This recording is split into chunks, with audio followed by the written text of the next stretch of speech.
ஆயிரமும் சிறியவன் பலத்த ஜாதியும் ஆவான். கர்த்தராகிய நான் ஏற்ற காலத்தில் இதை தீவிரமாய் நடப்பிப்பேன். ஏசாயா 60:22.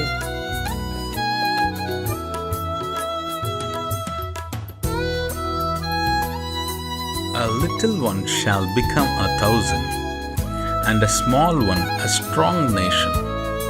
I, the Lord, will hasten it in His time. Isaiah 60:22. ஆண்டவரும் இரட்சகருமாகிய இயேசு கிறிஸ்துவின் நாமத்தினாலே யூடியூப் சேனல் மூலமாக செய்தியை கேட்டுக்கொண்டிருக்கிற தேவ பிள்ளைகள் யாவருக்கும் God Goes His Ministry சார்பாக அன்பின் வாழ்த்துதலை தெரிவித்துக் கொள்கிறேன். இந்த 6வது மாதமாகிய ஜூன் மாதத்திலே கர்த்தருடைய கிருபையும் இரக்கமும் சமாதானமும் உங்களோடும் உங்கள் குடும்பங்களோடும் தங்கியிருப்பதாக. தேவனுடைய சமாதானம் உங்களுடைய இல்லங்களிலே உங்களுடைய தனிப்பட்ட வாழ்க்கையிலே காணப்பட வேண்டும் என்று வாழ்த்தி ஆசீர்வதிக்கிறேன். உங்களுக்காகவும் உங்கள் குடும்பங்களுக்காகவும் தினந்தோறும் ஜெபித்து வருகிறோம்.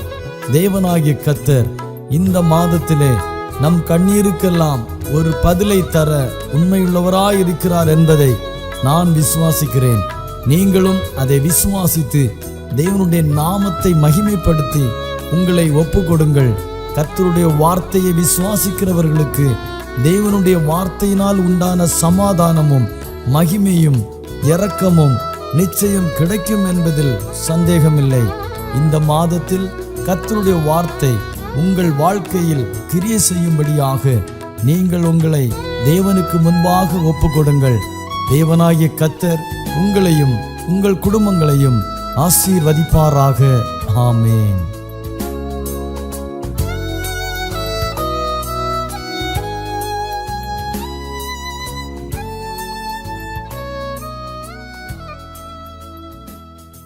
கர்த்தருடைய பரிசுத்த நாமம் மகிமைப்படுவதாக. தேவனாகிய கர்த்தர் தம்முடைய பெரிதான கிருபையினாலே கடந்த 5 மாதங்களை கடந்து 6வது மாதத்திற்குள் பிரவேசிக்க உதவி செய்திருக்கிறார். இந்த மாதத்தின் முதல் நாளிலே பரிசுத்த வேதாகமத்திலிருந்து தேவனுடைய வார்த்தையை கேட்கப் போகிறோம். அதன் அடிப்படையில் தேவனாகிய கர்த்தர் நம்மையும் நம்முடைய குடும்பங்களையும் ஆசீர்வதிப்பாராக. ஏசாயா தீர்க்கதரிசியின் புஸ்தகம் 60ஆம் அதிகாரம் 22ஆம் வசனம் இவ்வாறு சொல்லுகிறது: சின்னவன் 1000மும் சிறியவன் பலத்த ஜாதியுமாவான். கர்த்தராகிய நான் ஏற்ற காலத்தில் தீவிரமாய் நடப்பிப்பேன். இந்த வசனத்தில் தேவனுடைய வார்த்தையில் இருக்கிற ஜீவனையும் வல்லமையையும் நீங்கள் உணர்ந்து கொள்ள வேண்டும் என்று வாஞ்சிக்கிறேன். சின்னவனை 1000ஆகவும் சிறியவனை பலத்த ஜாதியாகவும் மாற்ற தேவனால் கூடும். அவர் அதை ஏற்ற காலத்தில் செய்ய உண்மையுள்ளவராயிருக்கிறார். இதை நாம் விசுவாசத்தோடு சொல்ல முடியும். இது தேவன் எனக்காக வைத்த ஏற்ற காலம். நீங்கள் விசுவாசிப்பீர்கள் என்றால் மறுபடியும் என்னோடு சொல்லுங்கள், இது தேவன் எனக்காக வைத்த ஏற்ற காலம். காரணம், இந்த காலத்தை தேவனாகிய கர்த்தர் நித்திய காலத்திற்கு முன்பதாகவே நடைமுறைப்படுத்தியிருக்கிறார். விசேஷமாக என்னை குறித்து, தனிப்பட்ட வாழ்க்கையை குறித்து நித்தியத்தில் இருக்கிற தேவன் ஆதியிலேயே இதை தீர்மானித்து வைத்திருந்தார் என்பதை நான் விசுவாசிக்க முடியும். சாதாரணமாக ஒரு மனிதனால் இதை புரிந்து கொள்ள முடியாது. ஆனால் ஆவிக்குரியவர்கள் இதை புரிந்து கொள்ள முடியும். நமக்காக காரியங்களை தேவனாகிய கர்த்தர் அனாதியாய் நித்தியத்தில் தீர்மானித்து வைத்திருக்கிறார். அப்படி தீர்மானித்த ஒவ்வொரு காரியத்தையும் அப்படியே செய்கிறார். விசேஷமாக இந்த நாளிலும் இந்த வார்த்தையின் அடிப்படையில் நான் மனப்பூர்வமாய் விசுவாசித்து உங்களை உறுதிப்படுத்துகிறேன். என்னவென்றால், தேவனாகிய கர்த்தர் நமக்குண்டானவைகளை ஏற்ற காலத்திலே தீர்மானித்து வைத்திருக்கிறார். ஏற்ற காலத்தில் தீர்மானித்து வைத்திருக்கிற காரியத்தை நித்தியத்தில் நமக்காக செய்து முடித்திருக்கிறார் என்பதை அறிந்து மகிழ்ச்சி அடைவோம். இன்றைக்கு நாம் அனுபவிக்க போகிற காரியங்களை இன்றைக்கு அல்ல, ஏற்கனவே முடித்திருக்கிறார். அதை நாம் விசுவாசிக்கிறோம். ஏனென்றால் 31ஆம் சங்கீதத்தில் சங்கீதக்காரனாகிய தாவீது இவ்வாறு சொல்லுகிறார்: என் காலங்கள் உமது கரத்தில் இருக்கிறது, நாம் அறிந்திருக்க வேண்டிய ஒரு உண்மை என்னவென்றால், நம்முடைய காலங்களும் நேரங்களும் கர்த்தருடைய கரத்தில் இருக்கிறது. கர்த்தருடைய கரத்தில் இருக்கிறதென்றால் அதன் அடிப்படையில் தான் சொல்லுகிறோம். கர்த்தருடைய ஏற்ற காலத்தில் அவர் நம்மை உயர்த்துகிறார். ஏற்ற காலத்தில் அவர் நம்மை உயர்த்தும்படிக்கு அவருடைய பலத்த கைக்குள் அடங்கியிருங்கள் என்று வேதத்தில் வாசிக்கிறோம். கர்த்தருடைய ஏற்ற காலத்தில் நம்மை ஆசீர்வதிக்கிறதிலே ஒருபோதும் தாமதிப்பதில்லை. ஏற்ற காலத்தில் தீவிரமாய் நடப்பிப்பேன், அந்த நேரம் வந்துவிட்டதென்றால், அல்லது கர்த்தர் முன்குறித்த காலம் வந்துவிட்டதென்றால், அதை தேவன் தீவிரமாக வேகமாக அதை நிறுத்தி வைக்காமல் உடனடியாக அதை நிவர்த்தி செய்ய தேவனாகிய கர்த்தர் உண்மையுள்ளவராயிருக்கிறார். நம்முடைய காலங்கள் கர்த்தருடைய கரத்தில் இருக்கிறது மாத்திரமல்ல, அதற்கு ஆதாரமாக ஒரு வசனத்தை கூட வாசிக்க கேட்போம். பிரசங்கியின் புஸ்தகம் 3ஆம் அதிகாரம் 11ஆம் வசனத்தில் தேவனாகிய கர்த்தர் சகலவற்றையும் அதினதின் காலத்திலே நேர்த்தியாக செய்திருக்கிறார். ஏற்கனவே நான் சொல்லியிருக்கிறேன், நித்தியத்திலே அனாதியாய் தேவனாகிய கர்த்தர் தம்முடைய காரியங்களை முன்குறித்து செய்து முடித்திருக்கிறார். எல்லாவற்றிலும் அதினதின் காலத்திலே நேர்த்தியாய் செய்திருக்கிறார். இன்றைக்கு நம்முடைய ஊழியத்திலும் சரி, தனிப்பட்ட வாழ்க்கையிலும் சரி, குடும்பத்திலும் சரி, அதற்குண்டான சகலவற்றையும் நேர்த்தியாய் தேவன் அதினதின் காலத்திலே செய்திருக்கிறார் என்பதில் சந்தேகமில்லை. அவர் செய்திருக்கிறதை தான் நாம் இன்றைக்கு அனுபவிக்க காத்து கொண்டிருக்கிறோம். கர்த்தர் நமக்காக முன்குறித்தவைகள் நேர்த்தியான பாதைகள் என்பதை விசுவாசிக்கிறவர்கள் என்னோடு கூட சேர்ந்து தேவனுடைய நாமத்தை மகிமைப்படுத்துங்கள். லூக்கா எழுதிய சுவிசேஷம் 5ஆம் அதிகாரம் 1, 2 வசனத்தை திருப்பிக் கொள்வோம். இந்த வசனத்தின் பின்னணிகளை விளக்கி இதிலிருந்து இந்த மாதத்திற்குண்டான வார்த்தையின் மகத்துவத்தை சற்று தெளிவுபடுத்தி கடந்து போக ஆசைப்படுகிறேன். உதாரணமாக சீமோன் பேதுருவை குறித்து நாம் இங்கே பார்ப்போம். சீமோன் பேதுருவும் அவனுடைய சிநேகிதர்களான யோவான், யாக்கோபு என்பவர்களும் நன்றாக மீன் பிடிக்கக்கூடியவர்கள். அவர்கள் நன்றாக மீன் பிடிக்க தெரிந்தவர்கள். அவர்களுக்கு யாரும் கற்றுக் கொடுக்க அவசியமில்லை. வழக்கமாக அந்த தொழிலை செய்து கொண்டிருக்கிறார்கள். நன்கு தொழில் தெரிந்ததினாலே மீனும் கிடைத்தது. ஆனாலும் குறிப்பிட்ட நாளிலே அவர்கள் முழுவதும் பிரயாசப்பட்டும் ஒன்றும் கிடைக்கவில்லை. சோர்ந்து போய் கரைக்கு வந்து தங்கள் வலைகளை அலசி கொண்டிருந்தார்கள். வீட்டுக்கு போக ஒன்றும் கிடைக்கவில்லை என்று சொல்ல ஒரு சின்ன தயக்கம். எப்படியும் அதை ஏற்றுக்கொள்ள மாட்டார்கள் என்ற வருத்தத்தோடு அவர்கள் கரையிலே தங்கள் வலைகளை அலசி கொண்டிருந்தார்கள். ஆனால் தான் ஆசீர்வதிக்கப்பட்டதற்கான ஏற்ற காலம் வந்துவிட்டதென்பதை பேதுரு அறியாமல் இருந்தான். குறிப்பாக அன்றைக்கு இயேசு கிறிஸ்து ஜனங்களுக்கு சுவிசேஷத்தை அறிவித்து கொண்டிருந்த போது சீமோன் பேதுருவின் படகில் ஏறினார். அப்பொழுதே அவன் ஆசீர்வதிக்கப்பட வேண்டிய நேரம் வந்துவிட்டது. பேதுருவுக்கான ஏற்ற காலத்தை இயேசு கிறிஸ்து துவங்கி வைத்தார். என்றைக்கு சீமோன் பேதுரு இயேசு கிறிஸ்துவுக்கு படகில் இடம் கொடுத்தானோ அன்றையிலிருந்து அவனுக்கு ஏற்ற காலம் துவங்கினது. இன்றும் நம்மிலே அநேகருடைய வாழ்க்கையில் இயேசு கிறிஸ்து இருக்கிறாரா என்பதை யோசித்து பார்ப்போம். அவருக்கு இடம் கொடுக்கிறோமா என்று யோசித்து பார்ப்போம். இல்லை, நாம் நம்முடைய கவலைகளுக்கு, நம்முடைய குறைவுகளுக்கு இடம் கொடுத்து சோர்ந்து போயிருக்கிறோமா என்று யோசித்து பாருங்கள். இன்றைக்கு ஏதுமில்லாத என்னுடைய வாழ்க்கையிலே இயேசு கிறிஸ்து வருவார் என்றால் நிச்சயம் இழந்தவைகளை திரும்ப பெறுவது மாத்திரமல்ல, நமக்காக நியமிக்கப்பட்டவைகளை, நமக்காக குறிக்கப்பட்டவைகளை அனுபவிக்க திருப்பி தர தேவனாகிய கர்த்தர் நம்முடைய வாழ்க்கையில் ஏற்ற காலத்தை துவங்கி இருக்கிறார் என்பதை மறந்து போக வேண்டாம். குறிப்பாக நாம் வாசித்த இந்த ஏசாயா தீர்க்கதரிசியின் புஸ்தகம் 60ஆம் அதிகாரம் முழுமையாக வாசிப்போம் என்றால் நம் வாழ்க்கையை முழுமையாக கட்டி மீண்டும் எழுப்ப வல்லமையுள்ள வசனமாயிருக்கிறது. இஸ்ரவேலரை மீண்டும் கட்டி எழுப்புகிற ஒரு அதிகாரமாக இருக்கிறது. ஆங்கிலத்தில் ரெஸ்டோரேஷன் என்று சொல்லுவார்கள். ரெஸ்டோரேஷன் என்றால் அவைகளை மீண்டும் புதுப்பித்து கட்டுதல். நம்முடைய காலங்கள், நேரங்கள் எல்லாம் அவருடைய கரத்தில் அல்லவோ இருக்கிறது. அப்படி என்றால் இது அவருடைய ஏற்ற காலமாக இருக்கிறது என்பதை அவருடைய வார்த்தையின் மூலம் உங்களுக்கு அறிக்கை செய்கிறேன். இயேசு கிறிஸ்து சீமோன் பேதுரு படகில் ஏறின போது சிறியவனாயிருந்த பேதுருவை தேவன் பெரிய ஜாதியாக, பலத்த ஜாதியாக மாற்றினார். எப்படி என்றால், இதுவரை மீன்பிடித்து கொண்டிருந்த அந்த பட்டணத்தில் மாத்திரம் இருந்த பேதுருவை மனுஷரை பிடிக்கிறவர்களாக கர்த்தர் மாற்றி உலகறிய செய்தார். உலகத்தில் உள்ள கிறிஸ்தவ ஜனங்கள் எல்லோருக்கும் அறியத்தக்கதாக ஒரு பெரிய மனுஷனாக பேதுருவை மாற்றினார். இயேசு கிறிஸ்து ஜனங்களுடைய வாழ்க்கையை மாற்றி அமைக்க அன்றைக்கு வந்தார். அன்றைக்கு அவருடைய படகில் ஏறினார். இன்றைக்கும் அதை போலவே இந்த மாதத்திலே ஒரு பெரிய மாற்றத்தை நம்முடைய வாழ்க்கையிலே கர்த்தர் உண்டு பண்ண விரும்புகிறார். அந்த மாற்றத்தை உண்டு பண்ண தேவனுக்கு முன்பாக வெறுமையாயிருக்கிற இந்த சூழ்நிலைகளிலே தேவனாகிய கர்த்தரை பார்த்து சொல்லுங்கள், என்னுடைய வாழ்க்கையிலே நீங்க வாங்க, என்னை பலத்த ஜாதியாக மாற்றுங்க, என்னை இந்த ஏற்ற காலத்தில் உயர்த்துங்க என்று இடம் கொடுத்து பாருங்க. நாம் இடம் கொடுக்க நம்முடைய வாழ்க்கை நிறைவடைவது மாத்திரமல்ல, கர்த்தருக்காக நிற்கிற சாட்சியுள்ள சந்ததியாக கர்த்தர் நம்மை மாற்றுவார். எனவே நம்முடைய கவலைகளை விட்டு, நம்முடைய குறைவுகளை விட்டு, அவைகளை எண்ணி எண்ணி சோர்வடைந்தது போதும். நம்முடைய இயலாமை சொல்லி நடந்தவைகளை எண்ணி எண்ணி துக்கப்பட்டது போதும். தேவன் நமக்காக வைத்திருக்கிற ஏற்ற காலம் வந்திருக்கிறது என்பதை உணர்வீர்கள் என்றால், விசுவாசிப்பீர்கள் என்றால் எழும்புங்கள். நிச்சயம் கர்த்தர் நமக்காக எல்லாவற்றையும் நேர்த்தியாய் செய்து முடிப்பார். அதை விசுவாசிக்கிறவர்கள் தேவனுடைய மகிமையை நிச்சயம் காண்பார்கள். காரணம், கர்த்தருடைய வார்த்தை ஒரு நாளும் பொய்யுரையாத வார்த்தையாக இருக்கிறது. சின்னவனாகிய உங்களைத்தான் ஆயிரமாகவும், சிறியவனாகிய உங்களைத்தான் பலத்த ஜாதியாகவும் மாற்றப் போகிறார்.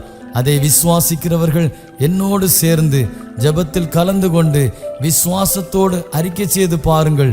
தேவனாகிய கர்த்தர் ஏற்ற காலத்திலே நமக்காக வைத்திருக்கிற மகிமையை நாம் காணப்போகிறோம். கர்த்தர் தாமே இந்த வார்த்தையின் மூலம் பெரிய காரியங்களை செய்வாராக. ஆமேன். நாம் ஜெபிக்கலாம். அன்பின் பரலோக பிதாவே, உமக்கு கோடான கோடி ஸ்தோத்திரம் செலுத்துகிறேன். இந்த கால வேளையில் உமக்கு முன்பாக மன்றாடுகிறோம். உம்முடைய வார்த்தையை நம்பி விசுவாசிக்கிற ஒவ்வொரு தேவ பிள்ளைகளுக்கும் அற்புதம் செய்வீராக. சின்னவனாகிய எங்களை ஆயிரமாகவும், சிறியவனாகிய எங்களை பலத்த ஜாதியாகவும் மாற்றுவீராக. ஏற்ற காலத்திலே தீவிரமாய் நடப்பிப்பேன் என்று சொன்னீரே, உமக்கு ஸ்தோத்திரம் செலுத்துகிறேன். கடன் பாரங்களோடு இருக்கிற பிள்ளைகளுக்காக நாங்கள் ஜெபிக்கிறோம். இந்த கடன் பாரங்களிலிருந்து ஒரு பெரிய விடுதலையை கட்டளிடுவீராக. பலகீனத்தோடு இருக்கிற பிள்ளைகளுக்கும் நல்ல சுகத்தை கொடுப்பீராக.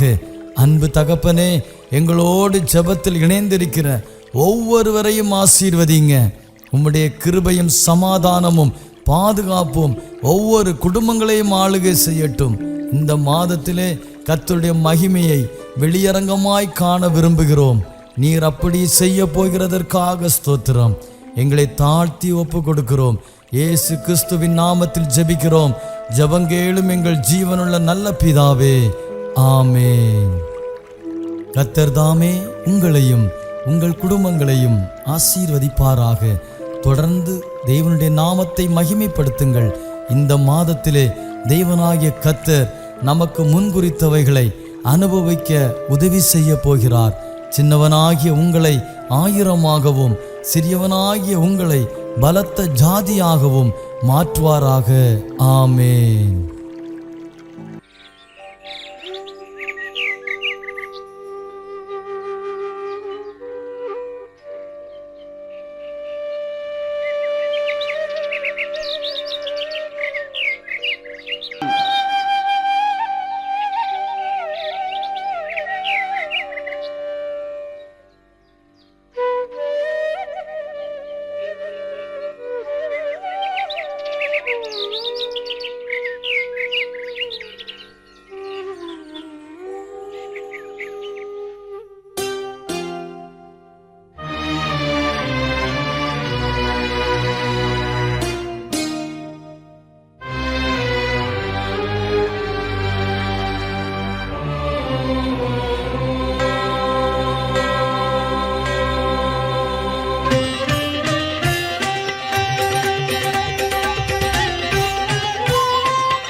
ஸ்தோத்திர பலி அப்பா அப்பா உங்களுக்கு தான் ஆராதனை. ஸ்தோத்திர பலி அப்பா அப்பா உங்களுக்கு தான். அப்பா அப்பா உங்களுக்கு தான். அப்பா அப்பா உங்களுக்கு தான். அதிகாலை ஸ்தோத்திர பலி அப்பா அப்பா உங்களுக்கு தான் ஆராதனை. ஸ்தோத்திர பலி அப்பா அப்பா உங்களுக்கு தான். அப்பா அப்பா உங்களுக்கு தான். அப்பா அப்பா உங்களுக்கு தான்.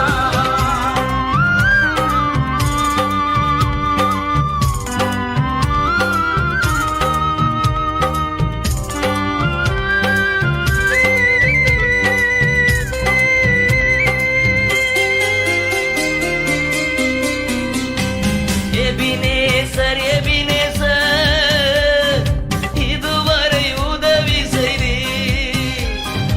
எபினேசர் எபினேசர் இதுவரை உதவி செய்தீர். இதுவரை உதவி செய்தீர்.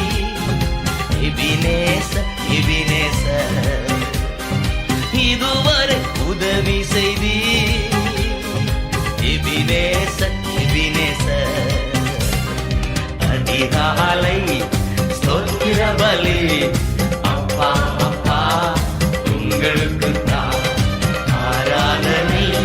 ஸ்தோத்திர பலி அப்பா அப்பா உங்களுக்கு தான். அப்பா அப்பா உங்களுக்கு தான். அப்பா அப்பா உங்களுக்கு தான்.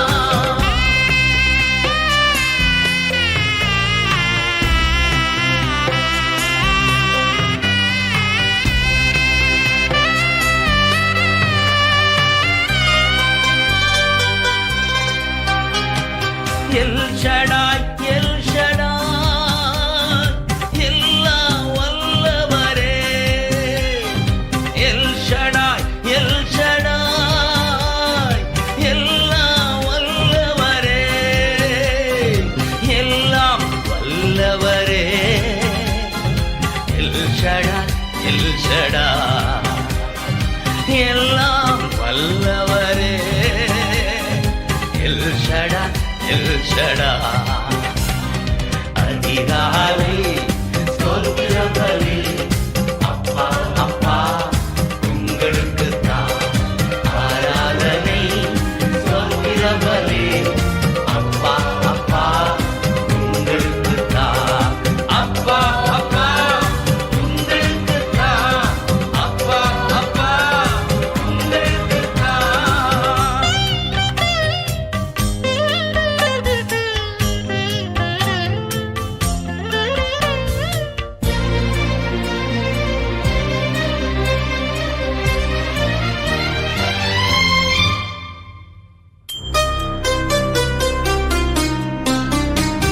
எல்ரோயி எல்ரோயி என்னை காண்பவரே. எல்ரோயி எல்ரோயி என்னை காண்பவரே. என்னை காண்பவரே. எல்ரோயி எல்ரோயி என்னை காண்பவரே. எல்ரோயி எல்ரோயி அதிகாலை ஸ்தோத்திர பலி அப்பா அப்பா உங்களுக்கு தான் ஆராதனை. ஸ்தோத்திர பலி அப்பா அப்பா உங்களுக்கு தான். அப்பா அப்பா உங்களுக்கு தான். அப்பா அப்பா உங்களுக்கு தான்.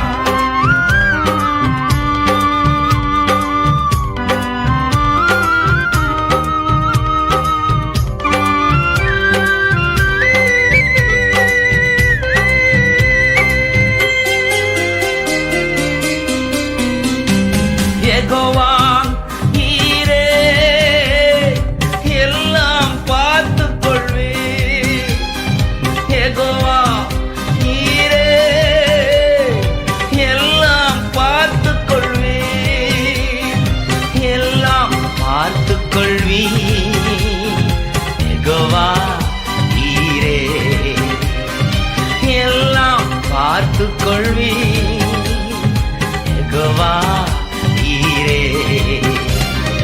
அதிகாலை ஸ்தோத்திர பலி